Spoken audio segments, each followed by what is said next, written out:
क्या मजहबी आजादी का उनको हक हासिल नहीं है? स्पीकर साहब, मैं मुसलमान हूं, मेरे बगैर ये मुल्क नामुकम्मिल है। मैं इस मुल्क का यरगमाल नहीं हूं, मैं इस मुल्क का कैदी नहीं हूं। मैं पूरे सिटीजनशिप की राइट को चाहता हूं और अभी चाहता हूं। क्या प्रधानमंत्री अपनी जबान को जुम्बिश देंगे और चीन का नाम लेंगे? क्या आप चीन को डेमचौक और डेमसांग से उखाड़ कर फेंकेंगे? शुक्रिया सर। मैं सदर जमहूरिया के खुतबे की मुखालिफत में खड़ा हुआ हूं।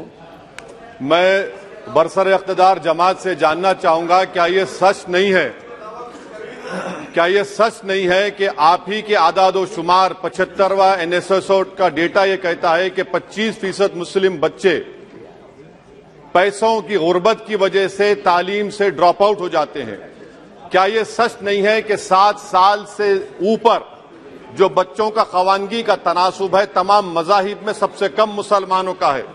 क्या यह सच नहीं है कि ग्रॉस अटेंडेंस रेशियो तमाम मजाहिब का सबसे कम मुसलमानों का है? क्या यह सच नहीं है कि सबसे कम एनरोलमेंट जो होता है वो मुसलमानों का है? क्या यह सच नहीं है कि AISHE की रिपोर्ट यह कहती है कि हायर एजुकेशन में मुसलमान का तनासुब 5% से 4% पर आ चुका है? और यह सरकार इन तमाम आदादो शुमार को देखते हुए, इनके आदादो शुमार को सामने रखते हुए सदर जमहूरिया के खुतबे में लफ्ज अकलियत का, माइनॉरिटी का जिक्र भी नहीं किया गया, जो भारत की आबादी का 19% का हिस्सा है। यह इनकी मोहब्बत है अकलियतों से और मुसलमानों से। सर, क्या यह बात सच नहीं है कि आपने माइनॉरिटी के बजट को 40% कम कर दिया, स्कॉलरशिप के पैसों में 560 करोड़ रुपए कम कर दिए? ये आपकी मोहब्बत है जो नफरत की निशानी बनती है। नरेंद्र मोदी की सरकार ये नहीं चाहती कि अक़लियत और मुसलमानों के बच्चे तालीम याफ्ता होकर इस देश को मजबूत करें। वो उनको हमेशा गुर्बत और नाइंसाफी का शिकार बनाकर रखना चाहती है।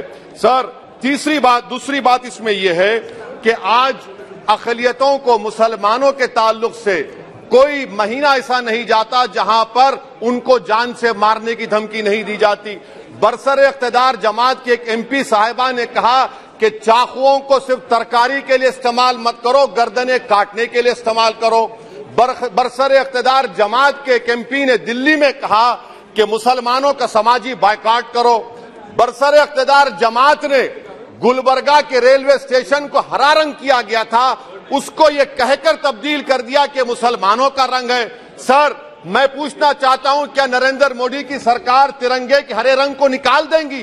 क्या हरा रंग मुसलमानों का है? क्या नरेंद्र मोदी की सरकार खरबूजे पर पाबंदी आयद कर देगी और देश की जनता से कहेगी कि नागपुर में आपके हेड ऑफिस में उगा हुआ सिर्फ संतरा खाया जाएगा? सर, नारी शक्ति की आप बात करते हैं तो बिल्किस बानो अगर मुसलमान नहीं होती तो बिल्किस बानो को इंसाफ मिल जाता। 20 साल से बिल्किस बानो लड़ रही है मगर उसका नाम बिल्किस बानो है। आप इंसाफ नहीं करना चाहते बिल्किस बानो से। ये नारी शक्ति आपकी है। पसमानदा मुसलमान से आपकी मोहब्बत, दीजिए 1950 के प्रेसिडेंट ऑर्डर तरमीम करिए, दलित मुस्लिम का स्टेटस पसमानदा को दीजिए। आप नहीं देना चाहते। क्या मजहबी आजादी का उनको हक हासिल नहीं है? स्पीकर साहब, मैं मुसलमान हूं, मेरे बगैर ये मुल्क नामुकम्मिल है। मैं इस मुल्क का यरगमाल नहीं हूं, मैं इस मुल्क का कैदी नहीं हूं। मैं पूरे सिटीजनशिप की राइट को चाहता हूं और अभी चाहता हूं। कब आप बिहार के सुरजापुरी और कोल्हिया बरादरी को कौमी OBC स्टेटस देंगे? स्पीकर साहब, दूसरी अहम बात मैं कहना चाह रहा हूं, चीन का जिक्र आपने किया। क्या प्रधानमंत्री अपनी जबान को जुम्बिश देंगे और चीन का नाम लेंगे? क्या आप चीन को डेमचौक और डेमसांग से उखाड़ कर फेंकेंगे? DGP कॉन्फ्रेंस में चेयरमैन साहब कहा गया कि 65 पेट्रोलिंग पॉइंट में से 26 पेट्रोलिंग पॉइंट पर भारत की फौज पेट्रोलिंग नहीं कर सकती है। चीन से आप डरते हैं। अरे, डिसएंगेजमेंट हुआ तो डी-एस्केलेशन कब होगा, डी इंडक्शन कब होगा? चीन से आप डरते हैं। 3 साल से चेयरमैन साहब 50,000 भारत की फौज हजारों फीट चोटियों पर बर्फ में खड़ी हुई है। देश के प्रधानमंत्री को क्या भारत की आवाम पर भरोसा नहीं है? भारत की फौज पर भरोसा नहीं है? अरे, चीन का नाम लीजिए वजीर आजम, डरिए मत चीन से।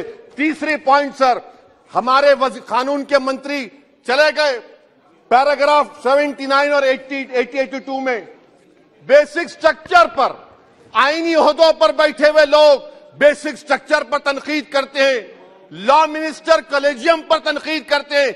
इस ऐवान में जब एनजेसी का बिल आया, मैं वाहिद एमपी था, अब याद होगा आपको, जो मैंने कहा था कि भारत के संविधान के खिलाफ होगा बेसिक स्ट्रक्चर के।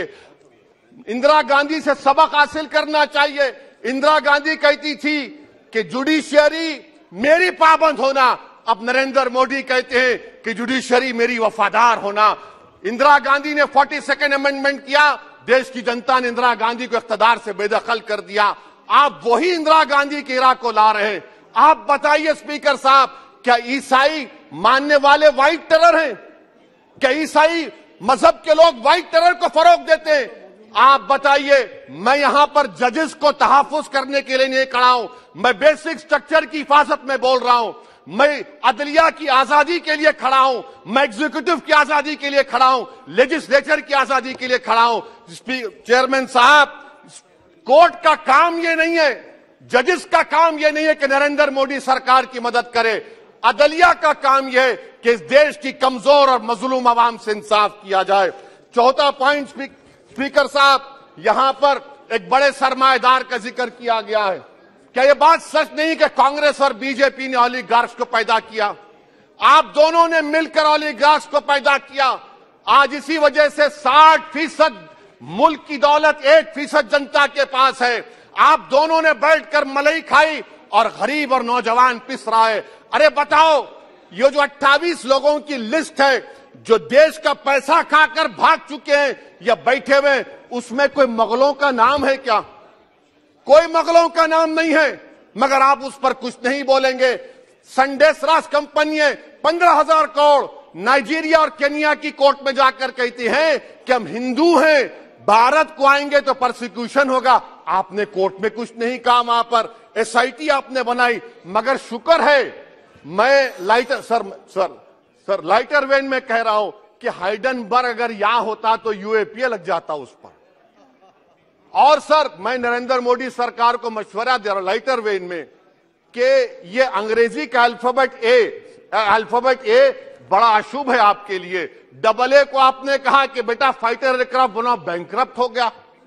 अब कैपिटल ए को आपने 17 इंडस्ट्री दे दिए, हम पूरे विश्व में मार्केट कैप हमारा 5वें नंबर पर आ गया। सर, देश के प्रधानमंत्री से बताना चाह रहा हूं कि वजीर दाखिला का नाम भी ए से शुरू होता है। मैं खत्म कर रहा हूं। मैं चेयरमैन साहब, मैं सरकार से पूछना चाह रहा हूं कि क्या जनवरी 2024 और फरवरी में क्या यह सरकार थर्मो न्यूक्लियर ब्लास्ट करने जा रही है? क्या आपने हमारे अतराफ में देख लिया कि उसके वाक़िब और नताइज क्या निकलने वाले हैं? चेयरमैन साहब, मैं आपको बता रहा हूं कि चीन के बारे में क्या हमको बीबीसी की रिपोर्टिंग की जरूरत पड़ेगी, जिस तरह 2002 गुजरात के बारे में कहा गया। स्पीकर साहब, अकलियतों के बारे में, मुसलमानों के बारे में एक शायर ने कहा था, आग से आग बुझाने को कहा जाता है, जख्म पे जख्म खाने को कहा जाता है। हम वफादार है बताने के लिए, हमको अपना सर कटाने के लिए कहा जाता है। सर, देश के प्रधानमंत्री पूरे फॉरेन टूर में जाते हैं, वहां पर गांधी का नाम लेते हैं। मुझे अप्रीहेंशन खदशा इस बात का है कि इस देश में 2 बाबा कौम हो जाएंगे, एक सावरकर होगा और एक सौतेला बाबा कौम। कहीं आप महात्मा गांधी को ना बना दे तो सर मैं खत्म कर रहा हूं सर। इसीलिए मैं आपके जरिए से हुकूमत से मुतालबा करता हूं कि प्लेसेस ऑफ वर्शिप एक्ट को डिस्टर्ब ना किया जाए, मुसलमानों का अक़लियतों का बजट बढ़ाया जाए, बिल्किस बानो से इंसाफ करिए, चीन से मत डरिए प्रधानमंत्री, चीन को काट पर फेंकिए। शुक्रिया सर।